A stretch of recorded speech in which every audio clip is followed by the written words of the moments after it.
morning, the infrahired group was arrested on charges of depressing the hyoid bone. For more on this story, we now pass over to Patricia, our court reporter. We are at the Supreme Court where the muscle tensions are high. Behind these doors are sternohyoid, sternothyroid, omohyoid, and thyrohyoid. Where were you all last night? I was at the sternal end of the clavicle and the posterior surface of the sternum.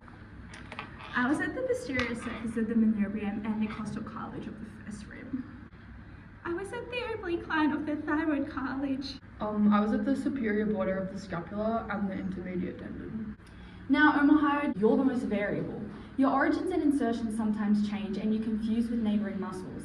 I even have it written down here that in one cadaver dissection, you were found to be completely absent and have been replaced by the sternocleidohyoid muscle instead.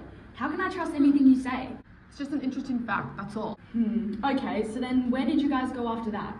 We island sort into different places.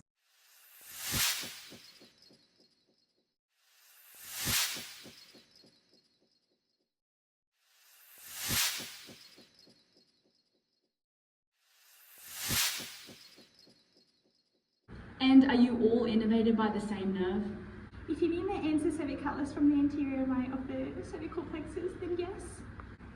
Interesting. And I have it written down here, you all would lay deep to the skin, superficial to the thyroid gland, trachea, esophagus, and larynx, medial to the trachea and larynx, and lateral to the common carotid artery, internal jugular vein, and vagus nerve.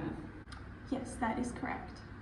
Now, tell me about your muscle fibers. Well, we all looked long and thin, kind of like straps. Our fibers were running mostly vertical and parallel. This helped us with a range of motion rather than force. Is it true you all cross the hyoid bone, scapula, sternum, and thyroid cartilage? We don't cross any typical joints, but we do cross the structures you mentioned. Witnesses have classified you guys as a third-class lever. Can you explain to me why I should believe this? This is because the effort muscle contraction is applied between the fulcrum and the load. Okay, but what is the fulcrum and what is the load? The fulcrum is the stable structures, including the sternum, scapula, and the thyroid cartilage. The load is the hyoid bone and the larynx. Well, I have no choice but to believe you guys.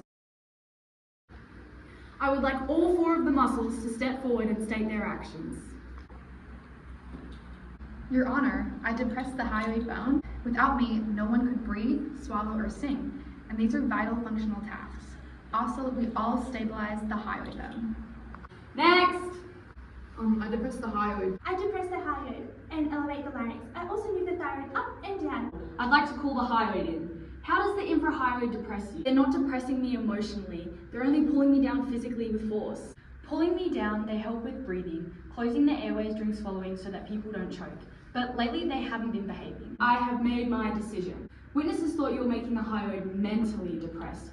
But, thanks to the hyoid, we've ruled that out and discovered the infrahyoid muscle group was only physically depressing you. Therefore, we will let go of all charges. However, we will be providing you with mandatory rehabilitation. I'll ask that you complete two main exercises. The first is called the shaker maneuver. The second exercise is called the submandibular push. And that's it for today. The court case is closed.